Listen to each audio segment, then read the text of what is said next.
You're eating healthy, working out, but weight है कि फिर भी कम ही नहीं हो रहा है। Hello everyone, this is Shruti and आज मैं आपसे बात करने वाली हूँ उन कॉमन मिस्टेक्स की जो हम सभी करते हैं अपनी फैट लॉस जर्नी में। मैंने भी करी, बट अब मैं उनसे सीख चुकी हूँ, तो मैंने सोचा कि उन्हें आपसे शेयर किया जाए। Oh my God! Wow! सबसे पहली मिस्टेक हमारी रहती है बहुत कम खाना। अब लोगों को लगता है कि अगर हम कम खाएंगे तो हमारा फैट जो है वो ज़्यादा जल्दी बर्न होगा, पर ऐसा होता नहीं है। एक्चुअल में क्या होता है कि ऐसे करने से हमारी बॉडी जो है वो स्टार्वेशन मोड पे चली जाती है एंड उसकी वजह से एनर्जी लॉस हो जाता है, मसल लॉस हो जाता है और मेटाबॉलिज्म अल्टीमेटली स्लो हो जाता है।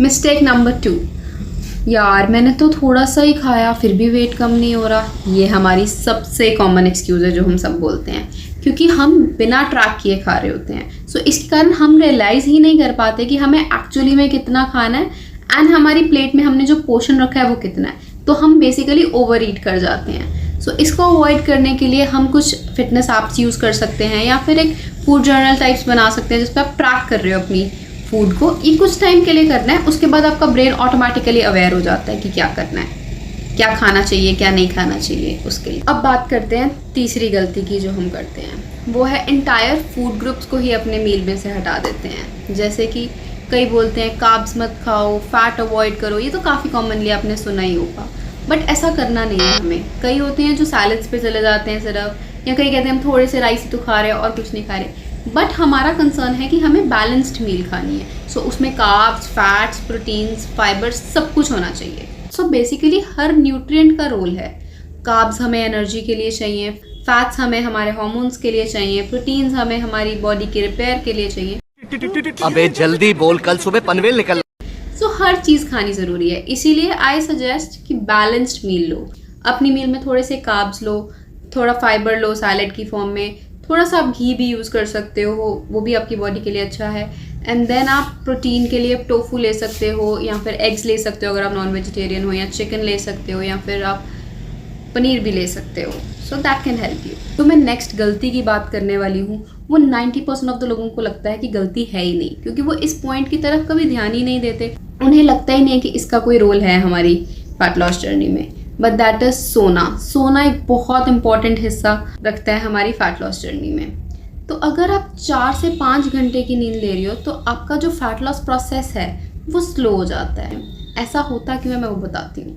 जब हम कम सोते हैं तो हमारी बॉडी में जो कॉर्टिसोल है वो इंक्रीज हो जाता है एंड ये क्या करता है, ये हमारा फैट स्टोर करता है और क्रेविंग्स को बढ़ाता है। तो इसलिए वो कंप्लीट 8 आवर्स की स्लीप जो है वो रेकमेंडेड जो है वो लेनी ज़रूरी भी है। सो अच्छे से सो एंड अपना फैट लॉस शूट अप करो। अगली गलती की जो मैं बात करने वाली हूँ वो मैंने पर्सनली बहुत ज़्यादा की है एंड वो था कि सिर्फ कार्डियो करना। मेरा जो पुराना जिम ट्रेनर था वो क्या करता था, मुझसे सिर्फ कार्डियो करवाता था एंड हफ्ते में सिर्फ एक बार मुझे बोलता था कि ठीक है आप पर वेट्स वाले सेक्शन में आ सकते हो। तो मुझे लगता था ठीक है, शायद मुझे वेट लॉस करना है, फैट लॉस करना है, इसलिए सिर्फ मुझे रनिंग करनी पड़ेगी या सिर्फ कार्डियो करना पड़ेगा, तो मैं मान लेती थी। बट देन जब मैंने जिम चेंज करा एंड मेरा नया ट्रेनर जो था उसने मुझे बताया कि नहीं, मुझे वेट लिफ्टिंग इक्वली इंपॉर्टेंट है। तो वो मेरे से चाहे तो एक दिन कार्डियो मिस करवा देता था, बट वेट लिफ्टिंग कभी मिस नहीं करवाता था। तो इसका लॉजिक भी उसने मुझे बताया कि कार्डियो ज़रूरी है, पर फैट लॉस सिर्फ कार्डियो के बेसिस पर किया हुआ कभी भी सस्टेनेबल नहीं होता। मसल बिल्ड करना भी इक्वली इम्पॉर्टेंट है। सो जब आप वेट लिफ्ट्स करते हो तो आपकी बॉडी रेस्टिंग पोजीशन में भी कैलोरीज बर्न करती है। ये एक फैक्ट था जो मुझे बिल्कुल नहीं पता था, बट अब मैं बताऊं ये सच में वर्क करता है, तो इसको ज़रूर करो। एंड एक और चीज़ प्रो टिप दूं, चलो वीडियो के एंड में दूंगी, देख कर ज़रूर जाना। द नेक्स्ट मिस्टेक इज़ बहुत क्विकली रिजल्ट्स एक्सपेक्ट करना या अनरियलिस्टिक गोल्स रखना।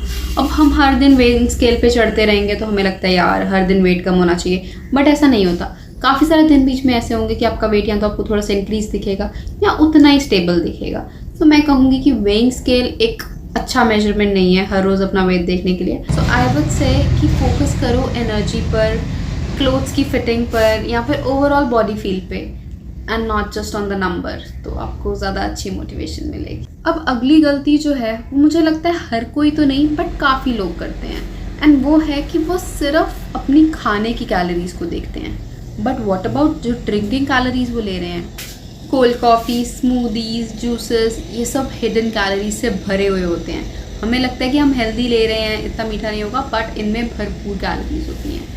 इसकी जगह आप ऑल्टरनेटिव ले सकते हो, green tea, black coffee, lemon tea, या अपनी शुगर की क्वांटिटी को बहुत कम कर सकते हो और ऊपर वाली ड्रिंक्स को भी ट्राई कर सकते हो लेने का। नेक्स्ट चीज़ पे मूव करने से पहले चलो मुझे एक बात बताओ, क्या आपको भी लगता है कि स्ट्रेस से हमें सिर्फ मेंटली प्रॉब्लम आती है? अगर हाँ, तो आपको गलत लगता है, क्योंकि स्ट्रेस सिर्फ मेंटली हमें परेशान नहीं करता बल्कि फिजिकली भी बहुत प्रॉब्लम्स देता है।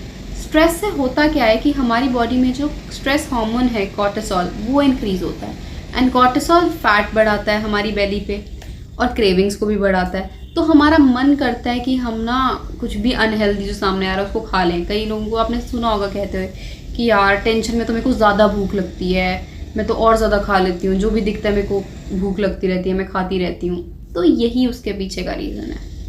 इसलिए अपने स्ट्रेस को भी हमें मैनेज करना है। अगली वाली जो गलती है ना, वो हम कुछ दिन तो बड़े अच्छे से फॉलो करते हैं, एंड दैट इज़ कि नो ट्रीट्स अलाउड, कि no sugar, a big no to everything. ये कुछ दिन तो बहुत अच्छी चलती है, पर उसके बाद भयंकर फेल भी होती है। कुछ लोग कहते हैं मैंने मीठा खाना बिल्कुल छोड़ दिया। तो ये जो आपकी एक्सट्रीम रिस्ट्रिक्शंस है ना, ये भी आपको बिंज ईटिंग करवाती है या फिर आपकी क्रेविंग्स को बढ़ाती है।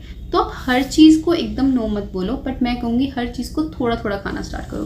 क्वांटिटी में अगर आप खाओगे, स्मॉल ट्रीट्स लोगे वीकली, तो आप गिल्ट फ्री सब कुछ एंजॉय कर सकते हो, एंड आपको फैट लॉस जर्नी बोरिंग भी नहीं लगेगी या एक बोझ नहीं लगेगी, हाय यार ये कब खत्म होगी, ऐसा कुछ नहीं होगा।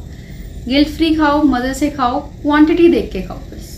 अगली गलती पे जो बात करने वाली हूँ वो है वीकेंड बिंजिंग की। अब इसमें होता क्या है, वीकडेज तो परफेक्ट जाते हैं काम वाइज भी एंड डाइट वाइज भी, पर जो वीकेंड होता है वो होता है यार ये तो रिलैक्स करने का टाइम है, तो चीट मील्स भी आ जाती हैं और लेट नाइट स्नैक्स भी आ जाते हैं। अब इससे होता क्या है, जो पूरा वीक हमने क्लीन ईटिंग की होती है उसकी प्रोग्रेस भी हम ख़राब कर देते हैं, और जो फर्दर प्रोग्रेस होनी होती है उसको भी स्लो कर देते हैं।